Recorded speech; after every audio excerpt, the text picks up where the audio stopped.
Well, here I am getting ready for bee removal. I made Dan his dinner already. I smoked up, Dan's not home, and I smoked up the kitchen. And the cat went off like a fire alarm. And all I could hear as he's meow, meow, meow is Dan yelling at me. And I could hear Dan going, "Why are you smoking it up?" Well, I made Sonoran stuffed chicken breast and it splattered everywhere inside the oven. And anybody that knows, I even had the aluminum foil on top.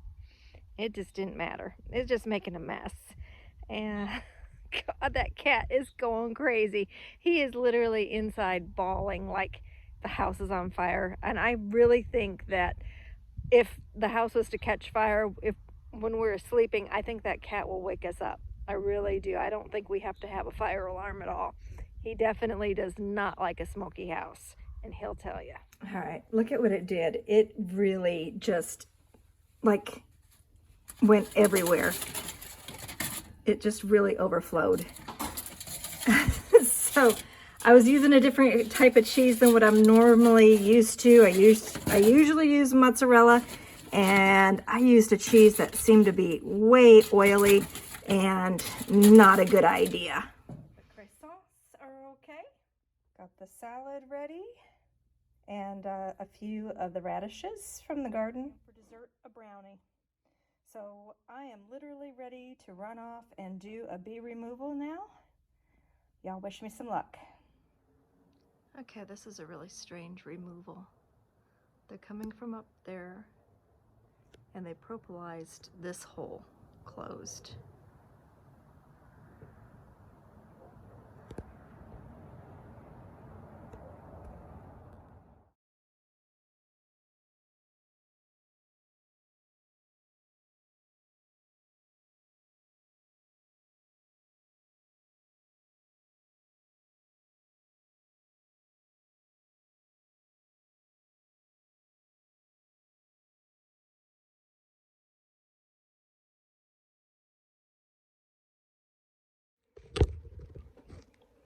Good morning, everybody. Monica here. Going to, I have some bees to put away this morning from a removal that we did last night.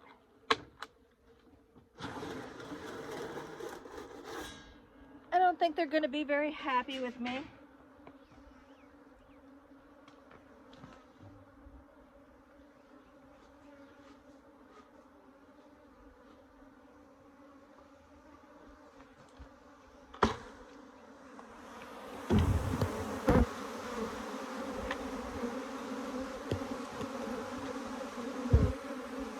I did see the queen last night. We looked through the box just to make sure that we had got her and that she wasn't still inside the roof. So I do know she's here somewhere.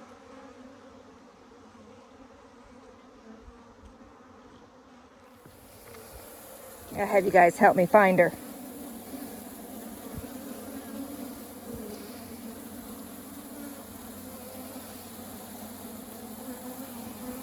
Yoo-hoo, where are you, Mama? Where are you, Mama? She was really kind of dark with a lighter colored abdomen underneath. So not finding her yet. Maybe she's in the box still.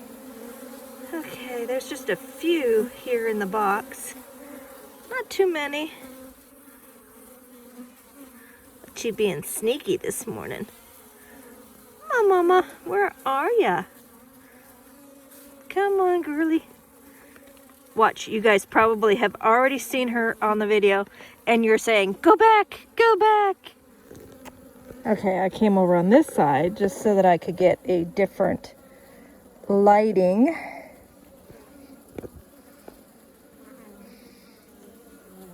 Anybody see her?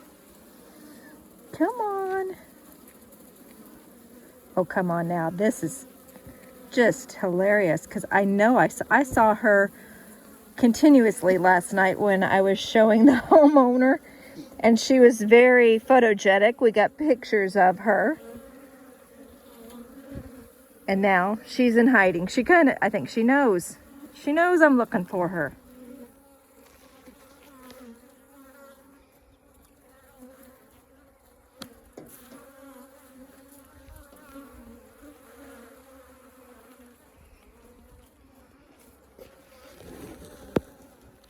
Okay, so I was using an extremely old excluder, and I still can't find the queen.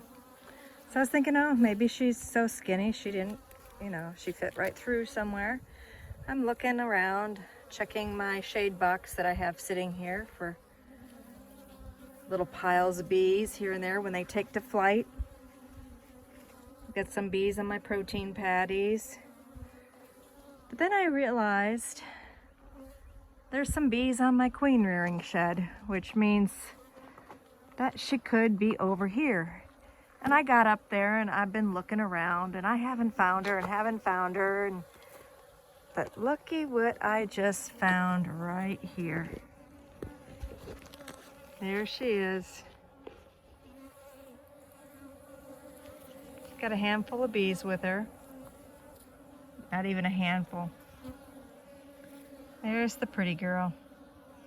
So she took to flight, landed nearby. I am extremely relentless. I've been looking for 15 minutes. I won't give up when I know I've got the queen. I just don't quit. So I gotta go put her in a box now. Thank goodness I finally found her. I knew I had her. Like I said, I had my eyes on her last night.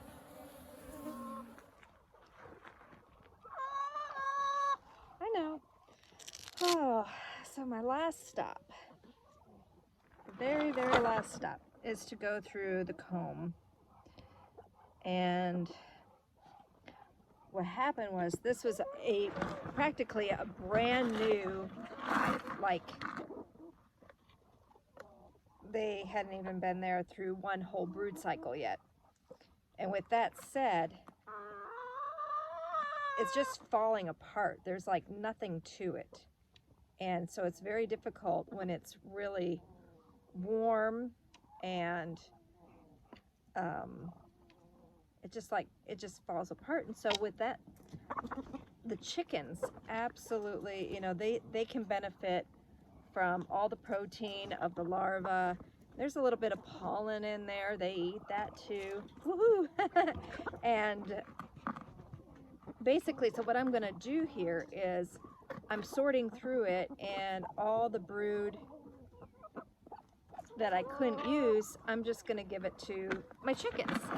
So having chickens when you do cutouts and removals is actually really beneficial, because this is extremely, now that's for me, for the bees. I will smash, if I have like pollens and honey without brood in it, like this is a partial, I'll take this off. Everybody's like waiting. They're like, come on, hurry it up.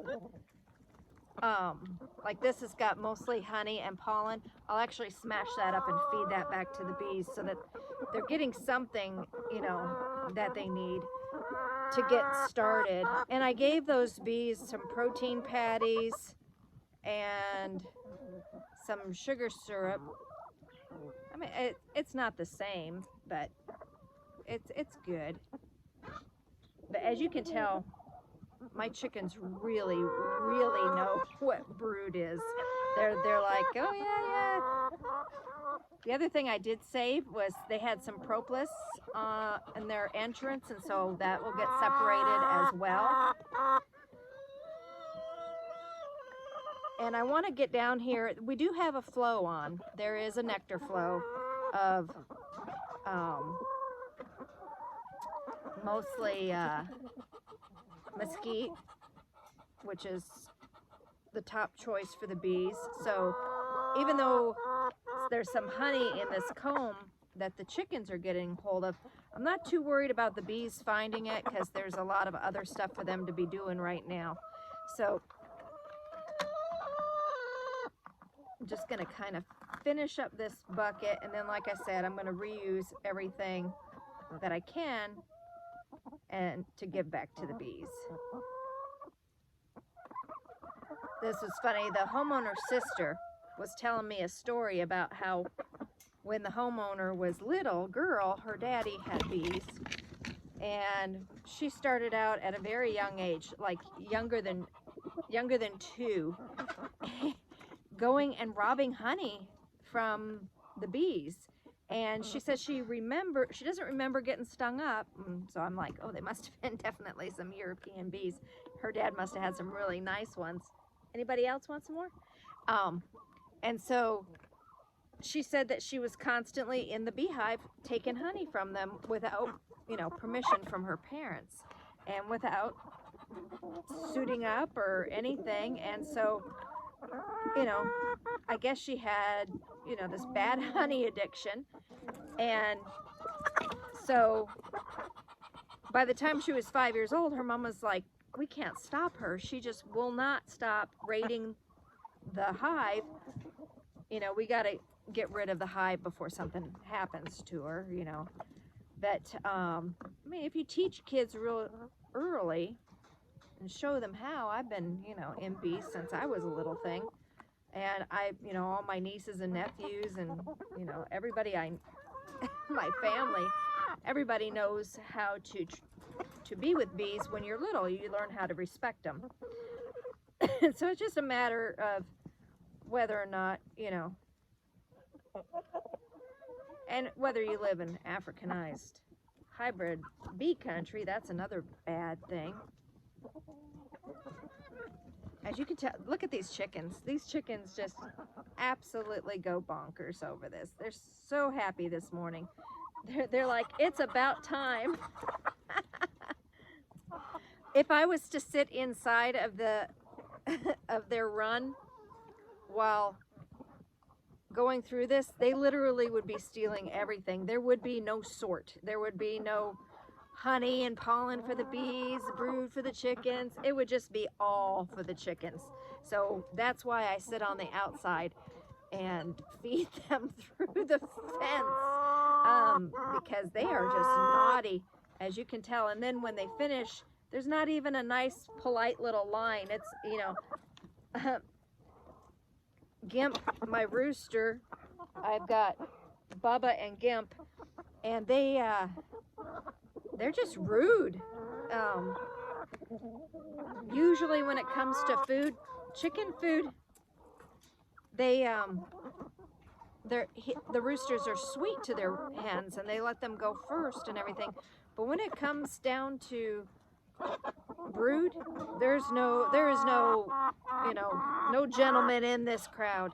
They are right up front, pushing the hens out of the way. And they're like, basically, everybody's telling, you can hear them go, they're telling me to go faster. They're like, quit talking, must go faster, must go faster.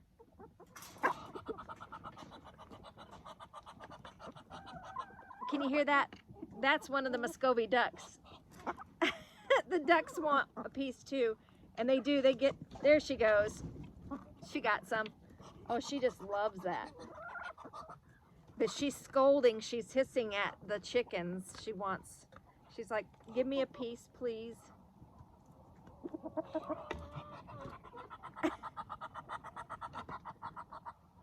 All right. I'll try to go faster so everybody, there you go. She just got a piece and took off running. So I got to get a better setup for my camera so everybody can watch how fun it is to feed. And here's, whoop, there goes another hen. Another Muscovy hen just got another piece. There's a couple chickens just covered in honey now. It's a good thing it's not a dearth. If there's a dearth, I have to be very cautious because the bees do come down here and terrorize the chickens. But for the most part, this was a pretty decent hive. Look at them, girls. There's gonna be some good healthy eggs pretty soon. Huh? You guys gonna give me some good eggs? There'd be some yummy eggs.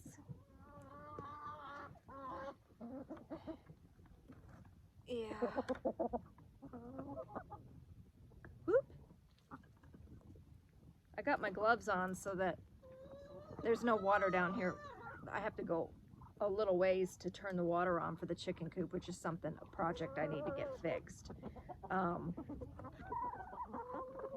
So I've got my gloves on so that I can take my gloves off and drive back up to the house.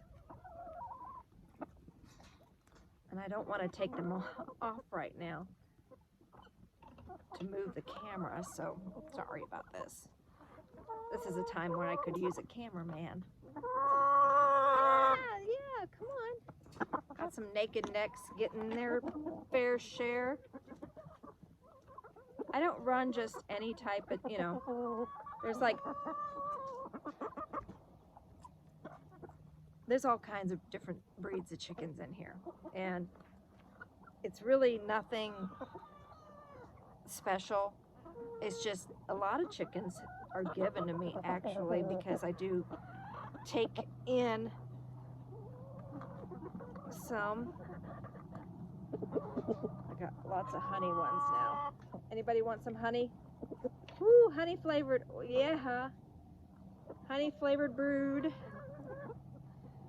So once I get down here, I'll get this turned off. Anybody else? I know. Like this last night, it was just because the temperatures of the hive and this stuff was just falling on my head.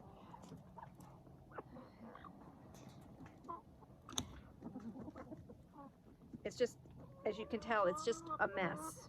There's no structure to the comb. It's so soft that I can't save any of this. Yuck. But oh, there's some really, gosh, you watch some of the Aboriginal tribes and different tribes throughout, you know, different cultures, and they actually eat all this larva. And from what I'm told, I know some people that have eaten it too. And it's kind of like a tofu. It's very high in protein, and it is, you know, edible. But it's like tofu in the fact that it takes on the taste or the flavor of whatever you're cooking it with. So, I mean, if I was in a scenario where I didn't have any other food, I probably wouldn't have an issue, or I know I wouldn't have an issue eating bee brood, but really need to save the bees. In most cases, I wouldn't just go and harvest bee brood out of my hive. So I did save quite a bit for the bees. There is quite a bit here that is recyclable for the hive. As far as what I'm gonna do is a lot of the big pieces of pollen, big chunks of comb that have pollen in them, bee bread, I'm actually going to smash that and put that into some protein patties to feed back to this hive. And the honey will be squeezed out, and then I'll invert the jar. I'll put a hole in a lid of a mason jar, a little teeny one, and the bees will get to get their honey back, because going through a cutout is really a traumatic experience for the bees. There's some gorgeous clear honey. This neighborhood had so many things blooming. I've got some dirty hive tools, and like I said, it's got I got a couple nice chunks of propolis as well, which will go in my propolis stash. We ended up having to use, I screwed up, I forgot to take one of my small trays for catching comb that's really soft. So I had Sweet Steve was helping me on this bee removal. He's a hobbyist that doesn't live too far from me, and Sweet Steve ran out into his truck and got one of his Amazon boxes. So lucky that he had a box, because we couldn't get anything large up into the small spot that I had cut open. I couldn't even get my head up in there, so I was reaching as far as I could to get everything out. Is everybody happy? Huh? Oh, there's some stuff stuck out here. Don't get me sticky. So, so that's about it. We've got the hive is put away. They're recuperating, and the chickens are happy. You guys, I need to bring down some diatomaceous earth so that they can do some dust baths. You guys, looks like you guys might have, yeah, you guys got some mite problems? Oh gosh, if it's not mites and chickens, it's mites and bees, huh? One of my Americanas tufts are all full of honey. You guys need a bath. Yes, you do. Alrighty, so that was about it for this bee removal, and thanks to Amanda and her sister Sarah. Sarah's the one that called me. Amanda's the homeowner that saved the bees by hiring a beekeeper to do a live removal, and the bees are well on their way to recuperation. Thanks.